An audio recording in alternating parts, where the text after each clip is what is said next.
பனி விழும் மலர்வனம் திங்கள் முதல் வெள்ளி வரை மாலை 6 மணிக்கு உங்கள் விஜயில்.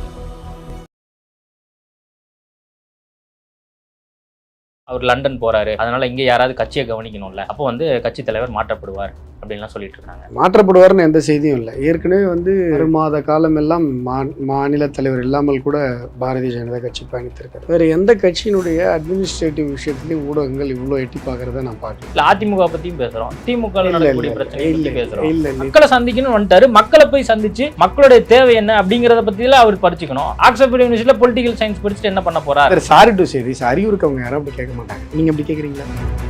பேட்டி ஆரம்பிச்சு 12 நிமிஷம் ஆகுது, ஒரே கேள்வியிலே சுத்திட்டு வரும். அண்ணாமலை பேட்டி மிஸ் ஆகும்ல, ஒரு பேட்டியிலயும் 1/2 மணி நேரம் பேசுறாரு. அந்த பேட்டி யார் பிரஸ் மீட் மிஸ் ஆகும்னு பாக்குறீங்க?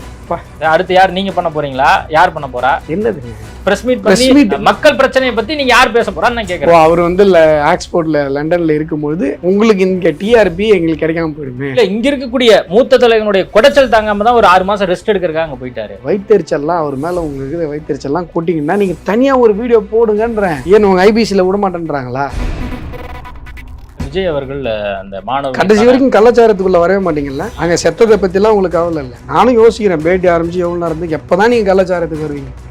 ஓகே, நிறைய விஷயங்கள் குறித்து பேசி ஏன் கலாச்சாரம் ஏன் பேசாம போறீங்க? இல்ல சார், நம்ம கலாச்சாரம் என்ன முதல்வர் அவர்கள் புரியல. எது நடந்தா சார் உங்களுக்கு எல்லாம் மனசாட்சி உறுத்தும்? ஒரு மீடியாவில் இருக்கீங்க, இது ஒரு வகையான பப்ளிக் லைஃப் தான். நைட்டு படுக்கும்போது எப்படி தூக்கம் வருது உங்களுக்கு? இவ்வளவு ஒருதலை பட்சமா இருந்துட்டு, இவ்வளவு பயாஸ்டா இருந்துட்டு, 64 பேர் நம்மால் செத்து போயிருக்கான்றது கூட பிரகஞ்சம் இல்லாம நைட்டு போய் படுத்தா எப்படி சார் தூக்கம்? இத்தனை கேள்வி நீங்க கேட்டீங்க, இந்த கேள்வி மட்டும் போய் சொல்லுங்க. இல்ல, உங்களுடைய தகவலுக்காக சொல்றேன். எப்படி தூக்கம் வருது? இல்ல, உங்க தகவலுக்காக சொல்றேன். நான் கள்ளக்குறிச்சி போனேன், மக்கள் திமுகவை கடுமையா சார்ந்தாங்க. அதை நம்ம பதிவு பண்ணியிருக்கோம். அதனால அது எல்லாமே டெலிகாஸ்ட் ஆயிருக்கு. நீங்க ஐபிசி தமிழ் பாருங்க, இனிமேல் பாக்காட்டி கூட பாருங்க. ஐபிசி தமிழ் நேயர்களுக்கு வணக்கம். இன்றைய நேர்காணலில் நம்மோடு இணைந்திருப்பவர் பாரதிய ஜனதா கட்சியின் மாநில செயலாளர் வழக்கறிஞர் அஸ்வத்தாமன் அவர்கள். வணக்கம். வணக்கம். எப்படி இருக்கீங்க? நல்லா இருக்கேன். நீங்க நல்லா இருக்கீங்களா? நல்லா இருக்கு சார். தேர்தல் களம் முடிந்த பின்பாக முதல் முறையா நேர்காணல் ஐபிசி தமிழ்ல. ரொம்ப மகிழ்ச்சி. தமிழ்நாட்டினுடைய மாநில தலைவர் அண்ணாமலை மாற்றப்படுவார் அப்படின்லாம் பேசப்பட்டு இருக்கு. அதற்கான காரணங்கள் ஊடகங்கள்லையும் செய்தித்தாள்களையும் நம்ம பார்க்குறோம். அவர் லண்டன் போறாரு, அதனால இங்கே யாராவது கட்சியை கவனிக்கணும்ல, அப்போ கட்சி தலைவர் மாற்றப்படுவார் அப்படின்லாம் சொல்லிட்டு இருக்காங்க. உங்களோட பார்வை என்ன? உலக அரசியலை படிக்கிறதுக்காக லண்டன் போறார். 4 மாதம் படிப்பு அப்படின்னு நினைக்கிறேன். அதனால அதுக்கு நடுவில் மாநில தலைவர் மாற்றப்படுவார் அப்படின்ற மாதிரி அந்த செய்திகளும். அப்போ அவர் மீண்டும் தொடருவார் அப்படின்னு தான் நீங்க சொல்றீங்க? மாற்றப்படுவார்னு எந்த செய்தியும் இல்லை. ஏற்கனவே 6 மாத காலம் எல்லாம் மாநில தலைவர் இல்லாமல் கூட பாரதிய ஜனதா கட்சி பயணித்திருக்காரு. அதனால மாற்றப்படுவார் அப்படின்னு எந்த செய்தியும் இதுவரை இல்லை, எந்த தகவலும் இல்லை. இல்லை, ஏன்னா இப்போ எல்முருகன் டேர்ம்ல தான் இவர் இருக்காரு. அதனால அண்ணாமலை மாற்றப்படுவார் அப்படின்னு சொல்லப்பட்டுச்சு. இப்போ நீங்க அந்த மாதிரி தகவல் இல்லைன்னு சொல்றீங்க. பட் டெல்லியிலேருந்து இன்னும் அது மாதிரி ஒரு செய்தி எதுவும் உள்வட்டாரங்கள்லேயே வரலையா? அந்த மாதிரி செய்தி எதுவும் வரல. நீங்க ஊடகங்கள் தான் ரொம்ப கவலைப்படுறீங்க பிஜேபிக்குள்ள நடக்கிற விஷயங்கள். இல்ல, அண்ணாமலை வந்ததுக்கப்புறம் கட்சி வளர்ந்துருச்சுன்னு ஒரு பக்கம் பேசிட்டு இருக்கோம். திடீர்னு ஒரு 6 மாசம் ரெஸ்ட் கொடுக்குறாருன்னா அப்போ பாஜக தோய்வடைஞ்சிடாதா? அவர் ரெஸ்ட் கொடுக்கலைங்க, படிக்கணும்னு நினைக்கிறேன். இன்டர்நேஷ்னல் பாலிடிக்ஸ் படிக்கணும் அப்படின்னு நினைக்கிறேன். அது ஆக்ஸ்போர்ட் யூனிவர்சிட்டியில் அந்த இன்டர்நேஷ்னல் பாலிடிக்ஸ் படிக்கிறதுக்கு ஒரு சம்திங் 12 பேரும் என்னமோ தான் சூஸ் பண்ணியிருக்காங்க. அதில் அவரும் ஒருத்தர். அது முக்கியத்துவம் வாய்ந்த ஒரு படிப்பாக அவர் கருதுகிறார். அதனால அவர் அங்கே போய் படிக்கணும். இல்லை, அதான் இப்போ 6 மாசம் அவர் ஆக்டிவ் இல்லாத ஒரு பாலிடிக்ஸாக பண்ண போறார். அப்படிங்கும் போது அப்போ பாஜக அடுத்த கட்டத்துக்கு நகர்ந்து செல்வதுங்கிறது அப்போ ஒரு தடைக்கல் மாதிரி ஆகாதா இந்த இடத்துல? வேற எந்த கட்சியினுடைய அட்மினிஸ்ட்ரேட்டிவ் விஷயத்திலையும் ஊடகங்கள் இவ்வளோ எட்டி பார்க்கறத நான் பார்க்கல. இல்லை, அதிமுக பத்தியும் பேசுறோம், திமுக இல்லை, இதெல்லாம் பிரச்சனையே கிடையாது. இது சாதாரணமாக ஒரு அட்மினிஸ்ட்ரேஷன்ஸ். இதெல்லாம் இப்போ காங்கிரஸில் தலைவர் மாறுகிறாங்க, தலைவர் வர்றாங்க, அதை பற்றிலாம் ஊடகங்கள் பெருசாக கவலைப்படுறதில்லை. நியூஸில் போனால் காங்கிரஸில் ஒரு மாவட்ட தலைவர் செத்தே போயிட்டார், அந்த வழக்கு என்னாச்சுன்னு கூட ஊடகங்கள் கவலைப்படலை. பாரதிய ஜனதா கட்சியில் எந்த விதமான ஒரு மூமெண்ட் நடந்தாலும் அது ஊடகங்களால் மிகப்பெரிய அளவில் கவனிக்கப்படுகிறது. உடனே சரி படிக்க போகிறாரா, அப்போ என்ன பண்ணுவாங்க, தலைவர் மாற்றுவாங்களா, இல்லை அப்படியே கண்டினியூ பண்ணுவாங்களா, இப்படி பல்வேறு விதமான வாதங்கள் பிரதிவாதங்கள் ஊடகங்களில் சமூக வலைதளங்களில் இருக்குது அப்படின்னு சொன்னால், தமிழக மக்களால் புது புத்தியால் ஊடகங்களால் அதிகமாக கவனிக்கப்படுகிற ஒரு கட்சியாக பாரதிய ஜனதா கட்சி அப்படிங்கிறது தான் இதில் நான் புரிஞ்சுக்கிற விஷயம். இது இப்படி நடக்குமா அப்படி நடக்குமா இதுவா அதுவா அப்படின்னு சொல்றதுக்கு நான் ஜோசிக்காரன் இல்ல. நீங்க கட்சியிலே இருக்கீங்க அப்படிங்கறதுனால இப்போ பாரதிய ஜனதா கட்சி தொண்டர்களும் மக்களும் வந்து இதை எப்படி பாப்பாங்க அப்படிங்கறதுக்காக தான் இது இல்ல இது எப்படி மக்கள் வந்து பாத்தீங்கன்னா பாஜக செய்யற சேவைகளை பாக்குறாங்க. இப்ப எங்களுடைய மாநில தலைவர் அண்ணாமலை அவருடைய செயல்பாடுகள் மக்களுக்கு பிடிச்சிருக்கு, இதெல்லாம் மக்கள் பார்ப்பாங்க. தவிரவும் நீங்க நினைக்கிற மாதிரி தலைமை என்ன முடிவு செய்யும் அப்படிங்கிறதுலாம் எங்களுக்கு உண்மையிலே தெரியாது. உண்மைதான், தேசிய தலைமை எப்போ என்ன முடிவு பண்ணுவாங்க அப்படின்றது எங்களுக்கு தெரியாது. தலைவர் சொன்னார் இந்த மாதிரி படிக்க போகிறேன் அப்படின்னு அன்றைக்கி ஒரு நாள் என்கிட்ட சொல்லிட்டு இருந்தாரு. நான் வெளில எங்கேயும் சொல்லலை. அப்புறமா தான் ஒரு வாரம் கழிச்சு பத்திரிகையிலே வந்துருச்சு. அப்புறம் எல்லாம் உங்களுக்குலாம் தெரியுது, நீங்கள்லாம் கேட்குறீங்க. ஆக்சுவலாக எங்களுக்கு இதை பற்றி ஒன்றும் தெரியல. இல்லை, இது அவரா படிக்க போனாரா இல்லை வந்து கட்சி தலைமையை வந்து இல்லை அவருக்கு படிக்கிறதுல அதான் இந்த மாதிரியான பேய் கதைக்குள்ளெல்லாம் நீங்கள் வந்து தனியாக கேமரா வச்சு நீங்கள் டேபிள் ஜேர்னலிசத்தில் நீங்க பேசிக்கலாம். இல்ல சார், இந்த மாதிரி பார்வைகள்லாம் வந்து பொது வெளியில வைக்கப்படுது சார். இல்லைங்க, பார்வைகள் எல்லாம் ஏன் வைக்கப்படுகிறது, என்ன சொல்ல வர்றீங்க அப்படிங்கிற பார்வைகள் எல்லாம் ஏன் வைக்கப்படுகிறது அப்படின்னு சொன்னா, பிஜேபி அதிகம் கவனிக்கப்படுகிற ஒரு கட்சியாக இருக்கிறது. அதனால இங்க எந்த விஷயம் நடந்தாலும் உங்களுக்கு அதுல வந்து இப்படி ஒரு பார்வை அப்படி ஒரு பார்வை எல்லாம் வைக்கப்படுகிறது. அது எங்களுக்கு சந்தோஷமான விஷயம் தான், அதுல ஒன்றும் தப்பு இல்லை. என்னுடைய பதில் இதுதான். அவருக்கு வந்து படிப்பு மேல ஆர்வம் அதிகம். அதனால அவர் வந்து ஒரு இன்டர்நேஷ்னல் அளவிலான ஒரு படிப்பை படிக்கணும் அப்படின்னு பிரியப்படுறாரு. அதுல நீங்க வந்து இப்படி ஒரு தியரி அப்படி ஒரு தியரி இப்படி ஒரு பேய். நான் படிப்பை பத்தியே கேட்கல, ஏன் படிக்கிறான்னு கூட நான் கேட்க விரும்பல. நான் என்ன கேக்குறேன்னா, அந்த இடத்துல பாரதிய ஜனதா கட்சி 6 மாசம் என்ன சொன்னா, என்ன மாதிரி பாலிடிக்ஸ், அதுதான் ஆல்ரெடி வந்து திமுகவுக்கு எதிரான பல்வேறு பிரச்சாரங்களை கடந்த ஒரு சில ஆண்டுகளா பண்ணிட்டு இருக்கும் போது இந்த 6 மாசம் சைலண்டா இருக்க போதா பாரதிய ஜனதா கட்சி? அவர் வந்து லண்டன்ல இருப்பாரு, அப்போ அஸ்வத்தாமன் மட்டும் தான் பேசுவாரா, வானதி சீனிவாசன் மட்டும் தான் பேசுவாங்களா, அல்லது நாராயண திருப்பதி மட்டும் தான் பேசுவாங்களான்னு நான் கேட்கிறேன். இதான் நீங்க முதல்ல கேட்டீங்க, அதுக்கப்புறம் நீங்க ஒரு கான்ஸ்பிரசி தியரி உள்ள போனீங்க. அவரா படிக்க போறாரா இல்ல வந்து அனுப்புறாங்களா அப்படின்லாம் கேட்டீங்க. அதான் நீங்க சொல்லிட்டீங்களா, அவரா தான் படிக்க போனாரு நீங்க சொல்லிட்டீங்க, அதனால நான் விட்டுட்டீங்க. அப்புறம் முதல்ல கேட்ட கேள்வி திருப்பி வரீங்க. பிஜேபி எனக்கு வந்து என்னன்னா, என்ன கிளாரிட்டி வேணும்னா, அடுத்த 6 மாசத்துல பாரதிய ஜனதா கட்சி என்ன மாதிரி இயங்க போகுது? அண்ணாமலை சொல்றபடி இனிமேல் இயங்குமா, இல்ல தேசிய தலைமை சொல்றது இயங்குமா, இல்ல ஆளாளுக்கு ஒவ்வொருத்தர் வந்து கருத்துக்கள் தெரிவிப்பீங்களா? இல்ல எனக்கு புரியல. நாங்க வந்து ஆளாளுக்கு ஒவ்வொருத்தர் வந்து நாங்க எப்ப கருத்தெல்லாம் தெரிவிச்சிருக்கோம். பிஜேபி அப்படிங்கிறது ஒரு கருத்தியல் கன்விக்ஷன்ஸ் அதிகமாக இருக்கிறவங்க கட்சி. தேசியம், இந்திய தத்துவம், இந்த மாதிரி தத்துவார்த்த அடிப்படையில் பயணிக்கிறவர்கள் இருக்கிற கொள்கைவாதிகள் இருக்கிற ஒரு கட்சி. நாங்கள் கொள்கையை தான் பேசுவோமே ஒழிய ஆளாளுக்கு ஒன்று பேசலாம் எங்களுக்கு பழகல. இல்லைன்னா காங்கிரஸே அது ஆளாளுக்கு ஒன்று பேசுறது. அதனால் இந்த விஷயத்தில் நீங்கள் ஆளாளுக்கு ஒன்று பேசாமல் அடுத்த கேள்விக்கு போயிட்டீங்கன்னா அடுத்து நிறைய விஷயம் இருக்கு, பேசலாம். அதான் சார், இது ஒரு பேசு பொருளா மாறிட்டு இருக்கு. ஊடகங்கள், ஒவ்வொரு ஊடகங்கள் திமுக சார்ந்திருக்கு, அது நீங்க ஊடகங்கள் நிறைய பேசுறாங்க. அவங்களுக்குமே நீங்க கவுண்டர் கொடுத்த மாதிரி இருக்கும்ல. ஐயோ, நான் என்ன சொல்றேன், நான் பதில் சொல்லிட்டேன். கவுண்டர் கொடுக்கறது தான் என் வேலை, பதில் சொல்லிட்டேன். நான் என்ன சொல்றேன், நீங்க இருக்கக்கூடிய பாரதிய ஜனதா கட்சி மீது ஒரு விமர்சனம். இது விமர்சனம் இல்ல, இங்கதான் நீங்க இப்ப லைனை கிராஸ் பண்றீங்க. இது விமர்சனம் அல்ல, இது வந்து ஒரு நிகழ்வு. ஒரு மாநில தலைவராக இருக்கக்கூடிய ஒரு அரசியலில் இவ்வளவு தூரம் பயணித்திருக்கிற ஒரு இளைஞர் ஒரு இன்டர்நேஷ்னல் பாலிடிக்ஸ் படிக்கணும்னு நினைக்கிறது அவருடைய ஆசை, அவருடைய நிகழ்வு. இது ஒரு நிகழ்வு. இதில் நீங்கள் வைக்கிறதெல்லாம் ஒரு தியரி, இது இப்படி ஆகிடுமா அது அப்படி ஆகிடுமா அப்படின்னு. இதில் என்ன விமர்சனங்கிறது வந்தது? பின்னாடி கைகள் கட்டப்பட்டு எரிந்த நிலையில் அவருடைய உடல் மீட்கப்பட்டது. அவர் அதற்கு முன்னாடி ஒரு மரண வாக்கு மூலமாக ஒரு கடிதம் வைத்திருந்தார். அதில் காங்கிரஸ் தலைவர்களை குற்றம் சாட்டுறாரு, நான் செத்து போனால் இவங்கெல்லாம் காரணம்னு சொல்கிறார். அது விமர்சனம், காங்கிரஸ் கட்சியின் மீது வைக்கப்படுகிற விமர்சனம். அதை பற்றி நீங்கள்லாம் ஒன்றுமே பேசலை. ஒரு மர்டர் ஒன்றுமே பேசலை. ஒரு மாநில தலைவர் படிக்க போகிறாரு, இது எவ்வளோ பெரிய இது தெரியுமா, நாங்கள் விமர்சனம் என்ன போய் படிக்க போறாருன்னா அப்போ அதுவும் கேள்வியை கேட்பாங்கல்ல. எவ்வளோ சொல்லியும் உங்களுக்கு புரியலையா? காங்கிரஸ்ல ஒரு மாவட்டத்துல பேசலைங்க. நீங்க நம்ம பேசியிருக்கோம், நீங்க ஊடகங்களை பத்தி வேணா நீங்க சொல்லுங்க, பிரச்சனை இல்ல. ஆனா நம்ம பேசியிருக்கோம், நம்ம பேசல, நீங்க பதிவு பண்ணல.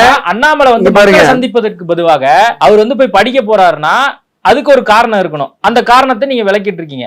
நான் என்ன கேட்கறேன், அந்த 6 மாசம் கொள்கை ரீதியா தான் கட்சி இயங்கும்னு நீங்க சொல்றீங்கல்ல, அப்போ எதிர்கட்சி நம்ம வந்து தொடர்ந்து சொல்லிட்டே இருக்கோம். அப்போ அந்த 6 மாசம் யார் அதை டேக் ஓவர் பண்ண போறா? அடுத்த 6 மாசம் வந்து அதிமுகவுக்கு யார் கவுண்டர் கொடுக்க போறா, திமுகவுக்கு யார் கவுண்டர் கொடுக்க போறான்னு நான் கேட்கறேன். பொறுத்திருந்து பாருங்களேன். இதில் விமர்சனன்ற வார்த்தை எங்கேருந்து வருது? நான் எங்கே உங்கள்கிட்ட வரேன்னு தெரியுதுங்களா? ஒரு நிகழ்வு நடக்குது, அதில் நீங்கள் ஒரு கருத்து சொல்கிறீங்க, இப்படி ஆகுமா சார், அப்படி ஆகுமா சார் அப்படின்னு சொல்கிறீங்க. நான் என்ன சொல்கிறேன், இல்லைங்க இந்த மாதிரி படிக்க போகிறாருன்னு உங்களுக்கு என்ன தகவல் தெரியுமோ அதான் எனக்கும் தெரியும். அதை தாண்டி எங்களுக்கும் எந்த தகவலும் இல்லை.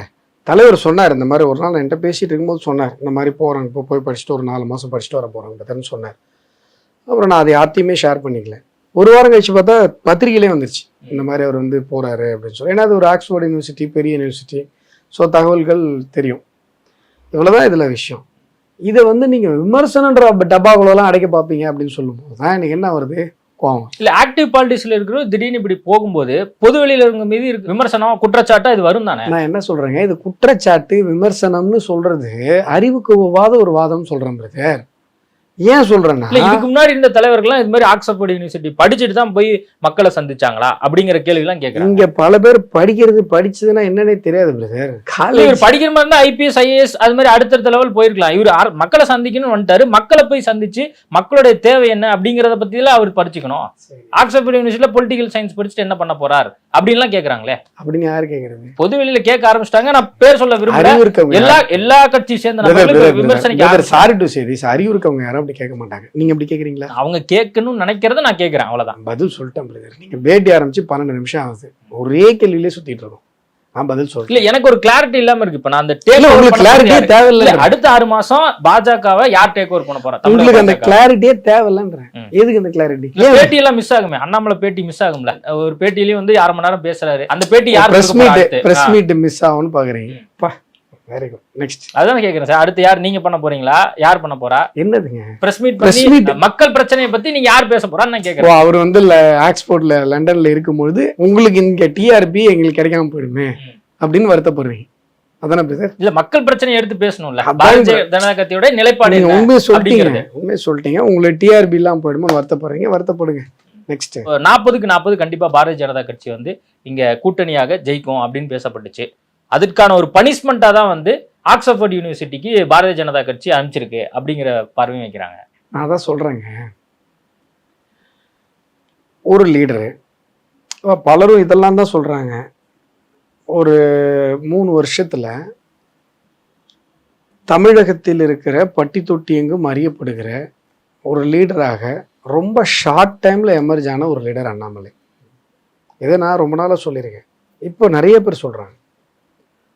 நாங்கள் சொல்கிறத விட பொதுவாக பயணிக்கிறவங்க சொல்லும் போது அதோடைய வெயிட்டேஜ் இன்னும் கூட அதிகமாக இருக்குது. அப்படி இருக்கும்போது அவர் மேலே ஏதாவது ஒரு விமர்சனம் வச்சிட முடியாதான்னு நீங்கள் பார்க்குறீங்க.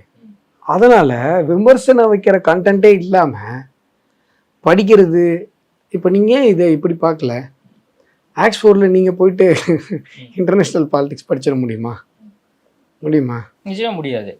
அவங்க ஏதோ 12 பேரோ நம்ம தான் சூஸ் பண்ணுறாங்க. 12 பேர் இந்தியாவில் 12 பேர் 138 கோடி பேரில் 12 பேரை சூஸ் பண்ணுறாங்க. 138 கோடி பேரில் 12 பேரை செலக்ட் ஆகுறது ஒரு கஷ்டமான விஷயம் தானே பிரதர்? அதை கூட விமர்சனமாக தான் நான் பார்ப்பேன், அதில் நான் ஒரு விமர்சன பார்வையை வைப்பேன் அப்படின்னு சொன்னால் தாராளமாக வச்சுக்கோங்கன்றேன். இதில் கேள்வி என்ன இருக்கு? இல்லை, இங்கே இருக்கக்கூடிய மூத்த தலைவனுடைய குடைச்சல் தாங்காம தான் ஒரு 6 மாதம் ரெஸ்ட் எடுக்கிறதுக்காக அங்கே போயிட்டாரு. ஐயா, நான் மறுபடியும் நான் என்ன சொல்கிறேன், உங்கள் வயிற்றுச்சல்லாம் அவர் மேலே உங்களுக்கு இருக்கிற வயிற்றுச்சல்லாம் கூட்டிங்கன்னா நீங்கள் தனியாக ஒரு வீடியோ போடுங்கன்றேன். ஏன் உங்கள் ஐபிசியில் விட மாட்டேன்றாங்களா? போடுங்க, எல்லா வயிற்றுச்சலையும் கொட்டிக்கோங்க, இது இப்படிங்க அது அப்படிங்க, எல்லா கான்ஸ்பிரசி தியரி பேய் கதை எல்லாத்தையும் பேசுங்களா? இல்ல சார், எனக்கு கேள்வி என்ன, நிர்வாகத்துக்கு வைத்தறிச்சல்ல பொதுவெளியில அண்ணாமலை மீதும் பாரதிய ஜனதா கட்சி மீதும் என்ன விமர்சனங்கள், என்ன குற்றச்சாட்டு, என்ன பேசப்படுதோ அதைத்தான் நான் கேள்வியா வைக்கிறேன். நான் என்ன சொல்றேன், வைத்தறிச்சலுக்கு படுறதுக்கு ஐயோ நான் என்ன சொல்றேங்க, நான் தான் சொல்றேன் 138 கோடி பேர்ல 12 பேரா ஒரு மனுஷன் செலக்ட் ஆகி போகும்போது அதுல வந்து நாங்க வந்து ஐயோ இது வந்து இப்படி பண்ணிட்டாங்களா, அப்படி ஏன் இப்படி பார்க்க மாட்டீங்களா? 138 பேர்ல 12 பேர் தான் கிடைச்சிருக்கு, அது இவருக்கு கிடைச்சிருக்கு, அது பாராட்டுக்குரிய விஷயம். நல்ல விஷயம் எடுத்து சொன்னதுக்கு அப்புறம் வேற வழியே இல்லாம பாராட்டுக்குரிய விஷயம்னு சொல்றதுக்கு பதிலா அதை நீங்க முன்னாடி சொல்லியிருந்திருக்கலாம்ல. உங்க நல்ல நோக்கங்கள் மக்களுக்கு தெரிஞ்சிருக்கும். இப்ப பாருங்க, உங்களுடைய மற்ற நோக்கங்கள் தான். என்னோட நோக்கம் இருக்கட்டும் சார், மத்தவங்களுடைய நோக்கத்துக்கு நீங்க பதில் கொடுக்கணும். சார் நான் என்ன கேக்குறேங்க, நான் பதில் சொல்லிட்டேன். 64 பேர் தமிழ்நாட்டில் கலாச்சாரம் குடிச்சு செத்து போயிருக்காங்க, ஏகப்பட்ட பேர் கண்ணு போயிருக்கு, இன்னும் பல பேர் ஹாஸ்பிட்டல் இருக்காங்க. நம்ம அதை பற்றி பேசல. என்ன, நேற்று நடந்திருக்கிற பாராளுமன்ற நிகழ்வுகளை பற்றி நம்ம பேசல. நாட்டில் இன்னும் பல விஷயங்கள் நடந்துருக்குது. வெஸ்ட் பெங்காலில் அங்கே பிஜேபிக்கு ஓட்டு போட்டவன் வேலை செஞ்சவங்களாம் நடு ரோட்டில் போட்டு அடின்னு அடிக்கிறாங்க. மணிப்பூருக்கு நடந்ததை வந்து பெரிய அளவில் இங்கே எல்லாம் பேசுனீங்க. ஆனால் வெஸ்ட் பெங்காலில் அடி வாங்குறதும் மனுஷன் தானே. அங்கே வந்து ஒரு பெண்ணை போட்டு ஒரு 50 பேர் 100 பேர் இருக்கிற இடத்துல மானபங்கப்படுத்தி அந்த அளவுக்கு அடிக்கிறாங்க. அந்த வீடியோவும் நீங்கள் பார்த்தீங்க. இதெல்லாம் எதுவுமே பேசாமல் நம்ம 1 hour பேட்டி நான் பதில் சொன்னதுக்கப்புறமும் திருப்பி இதுக்குள்ளே பேச போகிறோமா?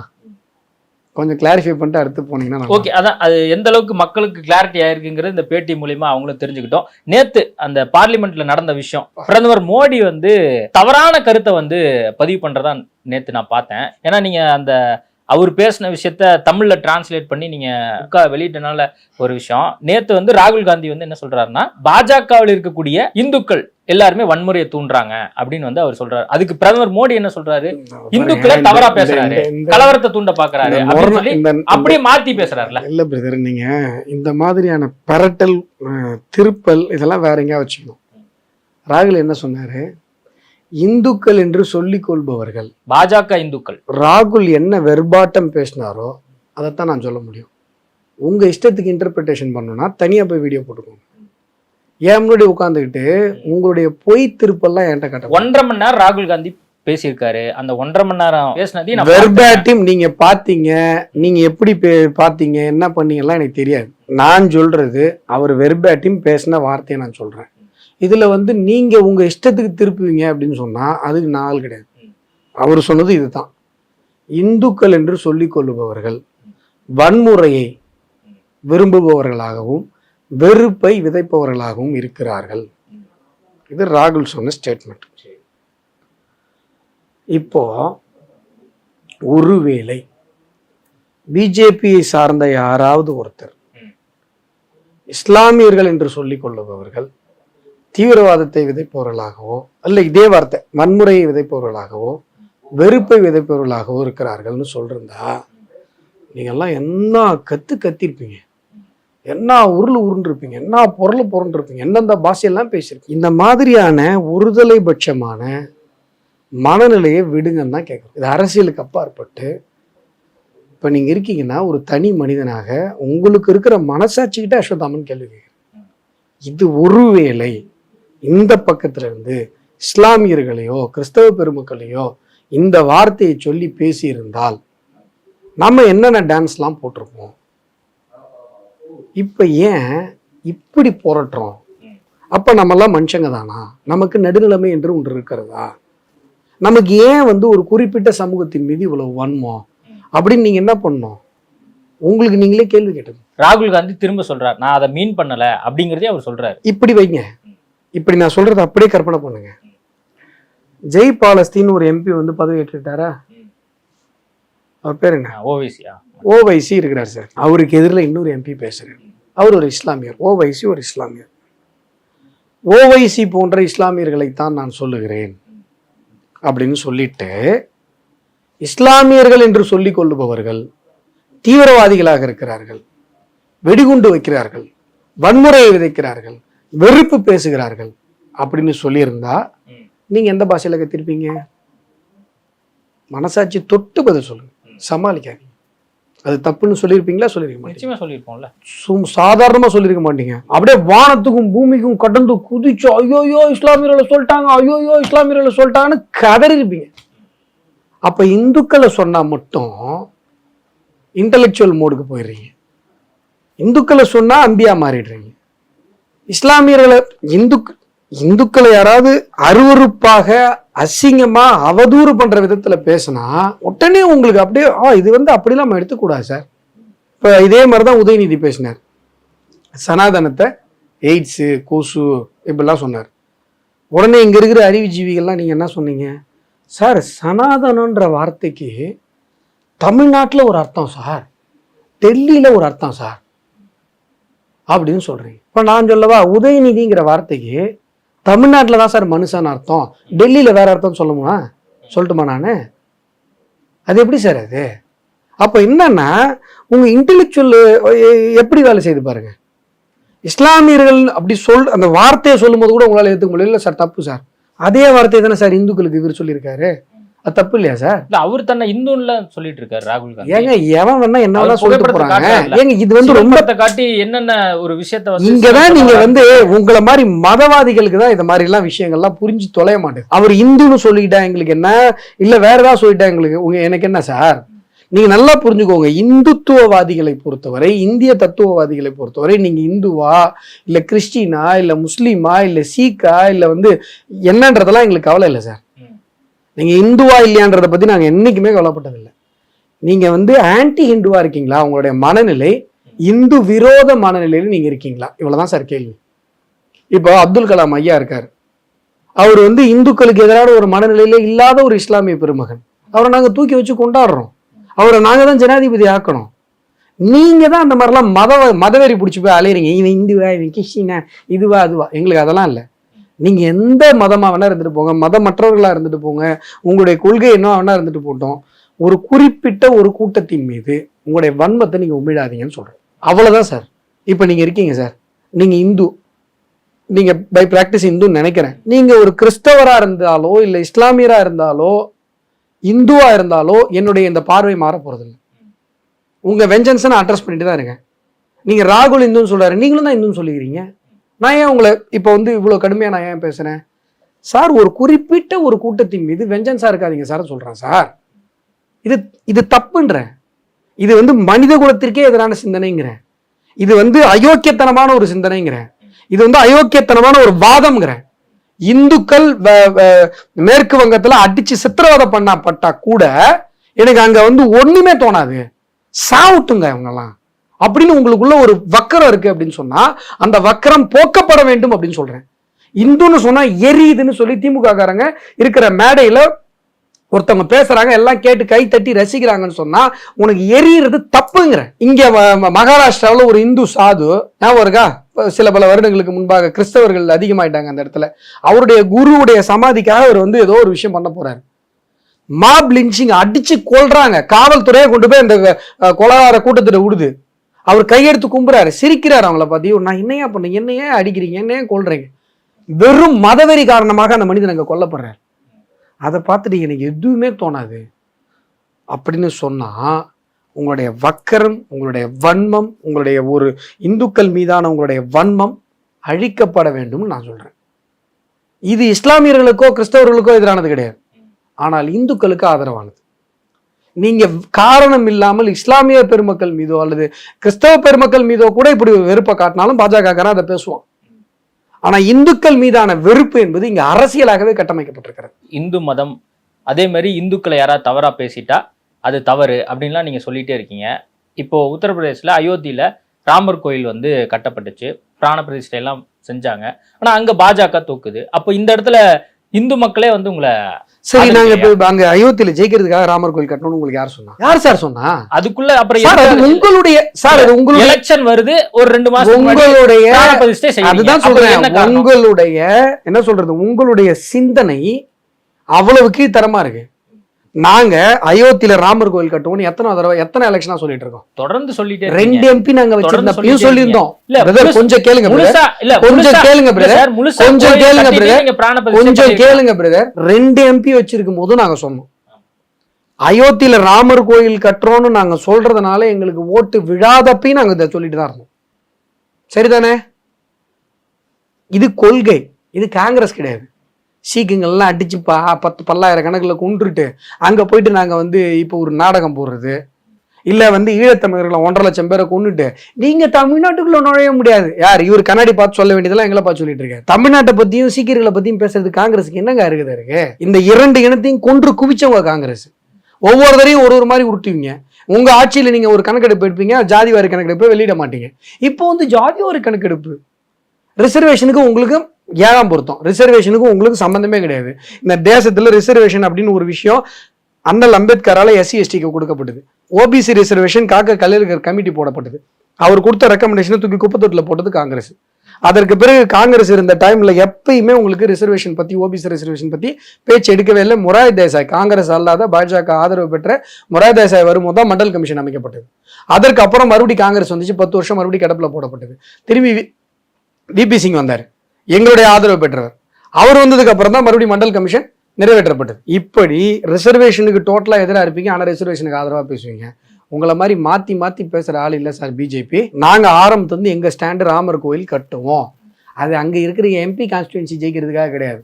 அங்கே ராமர் 500 வருஷமாக இருந்தவர், அவருடைய பிறந்த இடத்துலேருந்து இப்போ ஆக்கிரமிப்பாளர்களால் பெயர்க்கப்பட்டார். அது இந்த தேசத்தினுடைய அடையாளம், அது திரும்பி வைக்கப்படணுன்றதுக்காக. ஓட்டு போட்டா போடு, போடாட்டி போ. இப்போ 370 காஷ்மீர் ரிமூவ் பண்ணுறோம், அதனால எங்களுக்கு ஓட்டு கன்வெர்ட் ஆச்சா? ஓட்டுக்காக நாங்கள் அதை பண்ணோமா? எவ்வளோ பேர் எவ்வளோ பேசுனீங்க? ஏன் இப்போ சிட்டிசன்ஷிப் அமெண்ட்மெண்ட் ஆக்ட் இஸ்லாமிய சகோதரர்கள்லாம் நீங்கள் போய் சொல்லி தூண்டி விட்டு போராட வச்சிங்க, அதுக்காக நான் ரிவோக் பண்ணிட்டோமா? இந்த தேசத்திற்கு நன்மை பயக்கிற விஷயம் அப்படின்னு சொன்னா ஓட் பாலிடிக்ஸை பத்தி கவலைப்படாம பண்றதுதான் பிஜேபி. இதுதான் ஸ்டைல் ஆஃப் பிஜேபி. இல்ல அதான் அந்த ஸ்டைல் தான் தொடர்ந்து பாஜகனுடைய கொள்கையா இருக்கு. ஆனா மக்கள் அதை அங்கீகரிக்கிறாங்களா அப்படிங்கறதையும் பார்க்க வேண்டியது. மக்கள் இப்ப அங்கீகரிச்சாங்க, சர்வாதிகாரமா நடந்து கொள்கிறாங்க அப்படின்னு மக்கள் சொல்லல. நீங்க அதுதான் இங்கதான் நான் என்ன சொல்றேன், உங்களுடைய கருத்தை மக்களுடைய கருத்தாலாம் சொல்லக்கூடாது.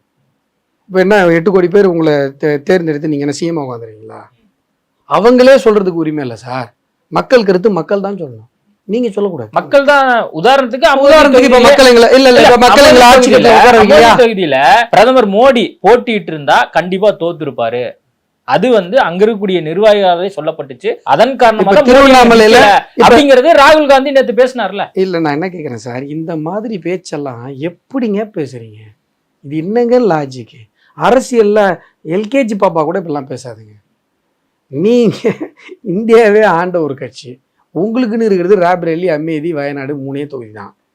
அங்க மோடி நின்று இருந்தா, ஏன் நீங்க போய் குஜராத்ல எங்க நின்று இருந்தா ஜெயிச்சிருப்பீங்களா சார்?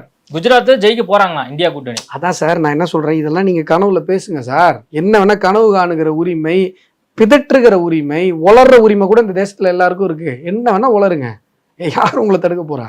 நான் கேட்கறது இப்படி ஒரு லாஜிக் கேட்குறீங்கல்ல. ஸோ அமேதியில மோடி நின்னா ஜெயிச்சிருப்பாரா சார்? கன்னியாகுமரியில் ஸ்டாலின் நின்னா ஜெயிச்சிருவாரா சார் எம்பி எலெக்ஷன்ல? என்ன சார், அங்க காங்கிரஸ் பிஜேபி தான் சார். புரியுதா? லாஜிக்கா பேசணும், கொஞ்சமாவது சென்ஸா பேசணும். பொலிட்டிக்கல்ல ஹைப்போதெட்டிக்கலா பேசுறதுனா கொஞ்சமாவது லாஜிக்கா பேசணும். இதுல நின்றீங்களா, அதுல நின்றீங்களே, இதே அமைதியில போன தடவை ஏன் தோத்தாங்க? குடும்ப பரம்பரையே நீங்க நிக்கிற தொகுதி தானே சார், ஏன் சார் போன தடவை தோத்தீங்க? நான் என்ன சொல்றேன், இப்ப மக்களுடைய தீர்ப்பு யார் பக்கம் புரிஞ்சவே மாட்டீங்க. முதல்ல மன்மோகன் சிங் பிரதமர் ஆகும்போது எத்தனை எம்பியில பிரதமராக இருந்தாரு சொல்லுங்க? 145 எம்பியில. இப்ப நாங்க எத்தனை எம்பி வச்சிருக்கோம்? நீங்க 244, 100 அதிகம். கரெக்டா? என்னுடைய கூட்டணி எவ்வளவு வச்சிருக்கு? 293. 10 எம்பி ஆதரவோட 303. சரிங்களா? அப்போ இந்த 293க்கு விழுந்த ஓட்டம் பிரதமராக நரேந்திர மோடி அவர்கள் வரணுன்றதுக்காக விழுந்த ஓட்டு. மக்கள் யாருக்கு தீர்ப்பளிச்சிருக்காங்க? எங்களுக்கு தீர்ப்பளிச்சிருக்காங்க. நாங்க மிகப்பெரிய வெற்றி எதிர்பார்த்தோம், எங்களுக்கு அவ்வளவு பெரிய வெற்றி கிடைக்கல. அதுக்காக அதை தோல்வின்னு நீங்க இன்டர்பிரிட்டேஷன் பண்ணி சந்தோஷப்பட்டுக்கிட்டீங்கன்னா சந்தோஷப்பட்டுக்கோங்க. இல்ல எதிர்கட்சி தலைவரா நேற்று ராகுல் காந்தியோட பேச்சு பயங்கரமா இருந்துச்சு. மோடி பார்த்து பயந்துட்டாரு அப்படின்னு யார் சொல்றீங்க? பேசிட்டு இருக்காங்க. யார் பேசிட்டு இருக்காங்க? இன்னைக்கு பிரதமர் மோடி நடுவுல ஏஞ்சி ஒரே ஒரு வார்த்தை காமெடி பண்ணிட்டு உட்கார்ந்தாரு சார். ஒட்டுமொத்த அசம்பிளியும் சிரிச்சுது சார். பார்லிமெண்ட் ராகுல் காந்தியோட ஸ்பீச்சுக்கு கிட்டத்தட்ட 13 அமைச்சர்கள் பதில் கொடுத்திருக்காங்க. நடுவுல குறுக்கிட்டு ரொம்ப நாள் கழிச்சு எதிர்கட்சி தலைவராக உட்காந்துருக்கீங்க. இந்த சந்தோஷத்தை கூட நீங்க பட்டுக்கலாம். எப்படி பட்டுக்கோங்க. ஆனா கொஞ்சமாவது பொறுப்பா பேசுங்க. நீங்க 10 வருஷம் கூப்பில் இருந்துட்டு இப்பதான் எதிர்கட்சி தலைவராகவே ஆயிருக்கீங்க. நீங்க ஒன்றும் ஆட்சியில உட்காரல. அவர் பேசிட்டு இருக்கும்போது நடுவில் ஏஞ்சி போற போக்கில் அப்படி செஸ்கா என்னை தட்டி விடுற மாதிரி நரேந்திர மோடிஜி ஒரு காமெடி பண்ணிட்டு உட்காந்தார். ஒட்டுமொத்த பார்லிமெண்ட்டும் சிரிச்சது. அதே போல சார், பார்லிமெண்ட் உள்ள இந்த மாதிரி போட்டோலாம் காட்டி செட் ப்ராப்பர்ட்டி காமெண்ட்லாம் பண்ணக்கூடாது சார். பேசிக்கே தெரில சார் உங்க ராகுலுக்கு. இவரெல்லாம் வச்சுட்டு நீங்க ஃபயர் விட்டுட்டு இருக்கீங்க. உங்களை பார்த்தா ரொம்ப பாவமா இருக்கு. விஜய் அவர்கள் அந்த மாணவர் கடைசி வரைக்கும் கலாச்சாரத்துக்குள்ள வரவே மாட்டீங்கல்ல. விஜய் அவர்கள் அந்த மாணவர்களுக்கு உதவித்தொகை செத்ததை பத்தி எல்லாம் உங்களுக்கு கவலை இல்லை இல்ல? நானும் யோசிக்கிறேன், பேட்டி ஆரம்பிச்சு எவ்வளவு நேரம் இருந்து எப்பதான் நீங்க கலாச்சாரத்துக்கு வருவீங்க? ஓகே கேளுங்க. அதான் அந்த விஷயத்தை எப்படி பாக்குறீங்க? எந்த விஷயத்த? விஜய் மாணவர்களுக்கு உதவி செஞ்சாருன்னு பாக்குறேன். நடிகர் விஜய் மாணவர்களுக்கு உதவி செஞ்சார் அப்படின்னு தான் பாக்குறேன். இல்ல இப்ப தலைவர்கள்லாம் வந்து நல்ல தலைவர்கள் வரணும் அப்படின்லாம் சொல்லியிருக்காரு. அப்படின்னு சொன்னா அண்ணாமலை சொல்லிருப்பாரு, என்ன சொல்லியிருப்பாரு, எங்களை மாதிரி நல்ல தலைவர்கள் மாதிரி இன்னும் 4 பேர் வரணும்னு சொல்லியிருப்பாரு. ஓகே, நிறைய விஷயங்கள் குறித்து பேசி ஏன் கலாச்சாரம் ஏன் பேசாம போறீங்க? இல்ல சார், நம்ம கலாச்சாரம் என்ன பேசிட்டேன்? நான் பேசலையே. சட்டப்பேரவையில பேசி முடிச்சிட்டாங்க. இல்ல சார், முதல்வர் அவர்கள் புரியல, குறித்து எனக்கு விளக்கம் புரியல. கொடுத்திருக்காரு. இதை விட எது நடந்தா சார் உங்களுக்குலாம் மனசாட்சியை உறுத்தும்? இதை விட 64 பேர் அங்க தாலி எடுத்துட்டு உட்காந்துருக்கான். பல பேர் வந்து கண்ணு போய் உட்காந்துருக்காங்க. இந்த 2 பேர் ஸ்டேஷன் லாக்அப் மரணத்துக்கு ஓன்னு நெஞ்சிலையும் வாயிலையும் வச்சுன்னு அடிச்சுன்னு எல்லா மீடியாவும் அழுது தீத்தீங்க. அங்கே வந்து ஒரு குழந்தை போரில் தவறி ஊந்ததுக்கு தீபாவளியே கவட விடாமல் மக்களை போட்டு புரட்டி எடுத்தீங்க. 64 பேர் எங்கள் ஊருக்காரன் செத்து போயிருக்கான். அப்படியே ஜகா வாங்கிட்டு ஸ்கிப் ஆகி போகிறீங்க.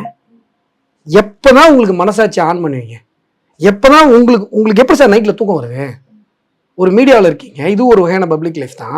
நைட்டு படுக்கும்போது எப்படி தூக்கம் வருது உங்களுக்கு?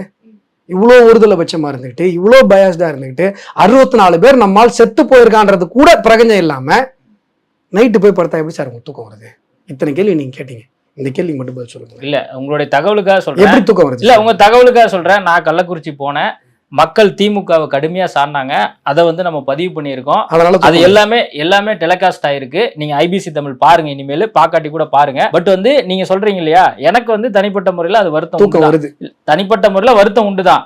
ஆனா நம்ம நிறைய பேசிட்டோம் அப்படிங்கறதுக்காக நான் கேட்கல, அவ்வளவுதான். உங்க ஊர் பகுதியில் அப்படி நடந்திருக்கு, நீங்க சொல்றீங்க, பதிவு பண்ணுங்க, நம்ம பதிவு பண்றோம். இந்த விஷயம் திமுக அல்லாத ஒரு ஆட்சி காலத்துல நடந்திருந்ததுன்னு சொன்னா ஒருத்தரையும் நீங்க தூங்க விட்டுருக்க மாட்டீங்க.